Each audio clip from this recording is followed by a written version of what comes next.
It's insane. They have lost their blanking minds. Speaking of that, AOC's back at it again. She was on NPR. Be nice. Be nice. Oh, you love her, right? I love her. Until she talks. But up until that point, she's golden. You had a recent... By the way, can I just say this? While I'm not a fan of Sandy Cortez in a lot of her stuff, a lot of what she says makes absolute sense in a lot of things. Especially when she's talking about the waste of money. When she took on that guy, I don't know, was it Halliburton or somebody? He's like, why does this light bulb cost $10,000? When she started doing it, I thought, that's brilliant. Like, I agree with you on those things. But for the most part, she's just Sandy Cortez. You had a recent dispute, if that's the right word, with Tom Homan, the president's Homeland Security czar, so-called. You held an online forum, a Know Your Rights forum, that he didn't like. What were you doing? What was your goal as you saw it? My job is to educate and act as a liaison of critical information to my constituents. And I was informing all of my constituents of their constitutional protections, and in particular, their constitutional protections against illegal search and seizure in the United States. Homan was upset, I suppose, because he felt that you were giving advice to people who were here illegally. Were you? I was giving advice to all of my constituents.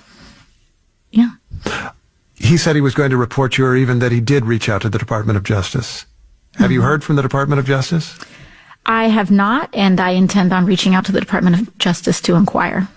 Really? What would your question be for the Department of Justice? Well, there is a member of the Trump administration who is threatening and seeks to open an inquiry, and are you going to do it?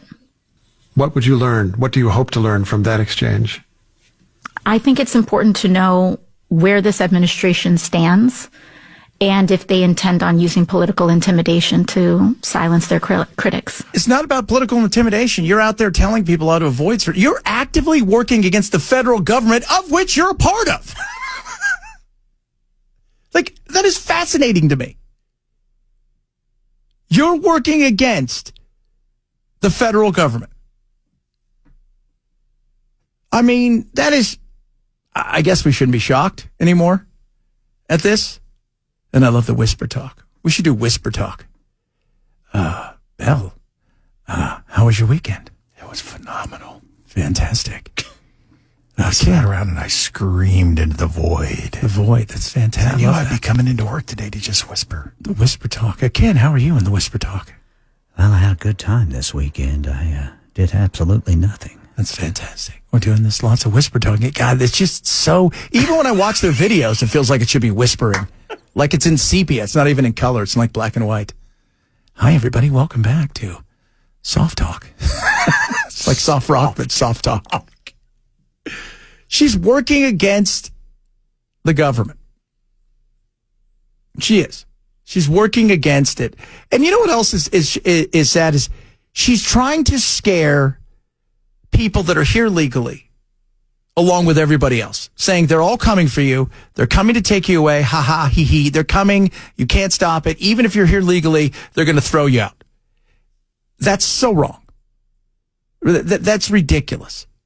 And what do they want? They've said it 1,000 times. The worst first. How hard can it be? If you've done something wrong and you are in custody, and it is easy for our people, ICE, to go down and they're not asking you to arrest the person. They just happen to be in custody. That's the thing that it blows my mind. I don't want our police playing immigration police, right? I don't care. City, state, I don't want any of that. But if you happen to, throughout the day of your normal activity as an officer of the law, pick somebody up who happens to be wanted by ICE, and ICE gets a ping, and they said, hey, so-and-so's over here. That's all they're asking. And you can't even do that, which then causes them to have to make serious decisions about going into the communities. And when they go into the communities, this is when the little grandma down the street that you really like gets picked up. And even though she's not probably going to be deported because we're still releasing most of these people because after 72 hours, they have nowhere to, we can't hold them 48 to 72 hours. We have to let them go because that's the law and we don't have room for them. So it's become a nightmare.